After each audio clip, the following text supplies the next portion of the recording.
Air Show Center, Mr. Scott Yost in the P-51 Quicksilver. Oh, where'd he go? Cover your head, the sun with your hand, so you can see Scott coming in with a quarter of a clover leaf to get himself lined up on the 1,000-foot Air Show Center line. This airplane is fast enough that it has to fly 1,000 feet from him. He's going to pull up. This first maneuver is the half cubic 8. A great big round one starts out as a loop, but then 5/8 of a ray around, he pushes forward on the stick. Causes 45 degrees downline and rolls the airplane right side up. Wow. Sweet. As he reaches the right-hand side of our rather restricted aerobatic box that he's working in here today. It's only about 3,200 feet long, so he's got to work very hard. As he gets it above 1,000 feet, he can roll it back into a 270-degree turn. Pulls back on the stick, lets the nose drop below the horizon, and a P-51 starts to accelerate, being pulled forward by that 1,600 horsepower Rolls-Royce Packard built engine on the nose of the airplane. As Scott brings that back in, he's going to pull the nose slightly above the horizon. Start to fit. Well, let's see. He's got to go more than that. Pulls it right around in a great big round barrel roll. Look at that. That's actually an extended turn. Although the airplane does go over upside down, Scott is not subjected to negative G. In fact, you can pour a glass of water and sit it on the glare screen and it wouldn't spill a drop. As he comes out across the area there, he'll be coming back in a wide sweeping fighter plane left-hand turn to get him set back up for his next maneuver. This is a big, powerful airplane. It is the airplane that enabled the United States Army Air Corps to fly deep into Germany during the Second World War. Because until this airplane came online with extreme range and wonderful maneuverability, well, the Allies were at the short end of the stick. They go Scott coming out with a 4-point roll, stopping every 90 degrees of rotation. Not as easy as it looks, and if you go home and try that on your Microsoft Flight Simulator, well, you're not getting the full effect.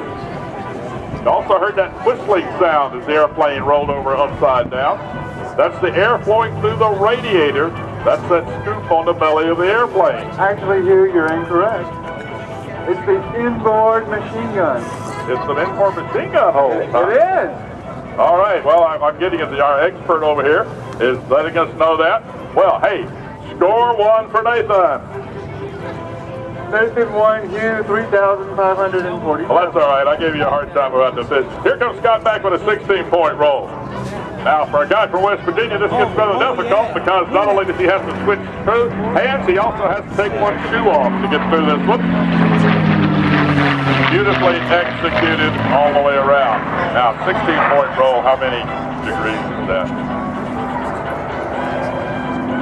Oh, there you go down in flames again. 15 degrees? No, 45.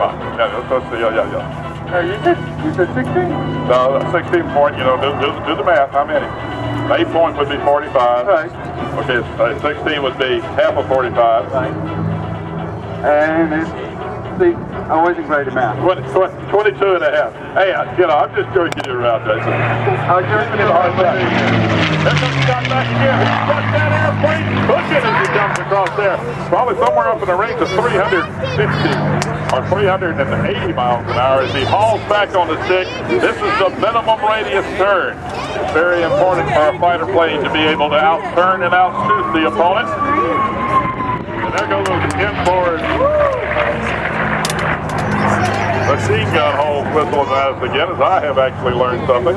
Thank you, Nathan. As he exits out to the right-hand side, he's going to come back with the Pentagon hesitation roll. Any of those of us who served in the military know that the Pentagon is located on the south. Wait. Can't find him. The Pentagon is located just south of the Potomac River across from Capitol Hill.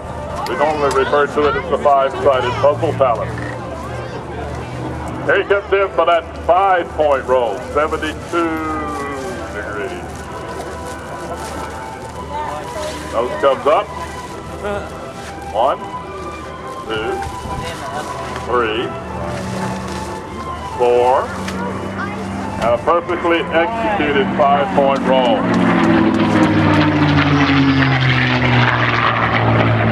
Listen to that Rolls-Royce designed engine.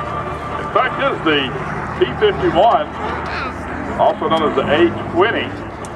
It's not a very good airplane with the Allison engine in it. We'll see an Allison engine flying later in the P-40, but the British engineers came up with the idea of putting the Rolls-Royce Merlin engine on it. Same engine that powered the Spitfire, and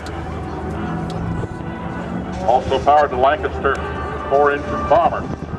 When they were put together, they made a tremendous aircraft, and here comes Scott one more time at the Air Show Center.